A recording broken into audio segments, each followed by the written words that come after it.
त्याच्या संदर्भात पोलिसांची आत्ताच माझं येताना बोलणं झालं। या सगळ्या प्रोसेसमध्ये पोलीस तपास करतात आहेत आणि खरं तर दिवसेंदिवस ह्या घटना वाढलेल्या आहेत। ही कोंढवा परिसरातली घटना आहे आपण जी सांगताय, त्याच्यामध्ये पोलिसांनी तातडीने याच्यामध्ये तपास कार्य सुरू केलेलं आहे। पण अशा घटना घडू नये याच्या पाठीमागं अजून काय आहे का हे शोधण्याचा प्रयत्न हा पोलिसांच्या माध्यमातून होतो। मॅडम, मुंबईतही एका शिक्षिकेने विद्यार्थ्यावर अत्याचार केल्याची घटना घडली। कुठली?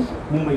हां, शिक्षिकेने विद्यार्थ्यावर अत्याचार। मी माहिती घेते, ती माहिती आता माझ्याकडे नाही आहे। मी माहिती ज्या सातत्याने ज्या घटना घडत आहेत तर जणू म्हणजे क्राईम कॅपिटल असल्यासारख्या त्या एकामागोमाग एक घटना समोर येत आहेत। तर नेमकी कायदा सुव्यवस्थेचा प्रश्न आहे की म्हणजे पोलीस कमी पडतात की काय होते? पुणे हे शहर लोकांना व्यवसायाच्या निमित्तानं, शिक्षणाच्या निमित्तानं आणि स्थायिक होण्याच्या निमित्तानं ही खूप चांगल्या पद्धतीने आणि दळणवळणाच्या माध्यमातून सुरक्षित असं असल्यामुळे वाढतं नागरीकरण आणि वस्तीकरण आहे। त्याच्यामुळे संपूर्ण राज्यातून मोठ्या प्रमाणामध्ये विद्यार्थी शिक्षणासाठी तर येतातच, पण व्यवसायाच्या निमित्ताने येणाऱ्यांची संख्याही मोठ्या प्रमाणात आहे। अगदीच बोलायचं झालं तर बोपदेव घाटातल्या घटनेच्या संदर्भातले तीनही आरोपी हे परराज्यातले होते आणि अशा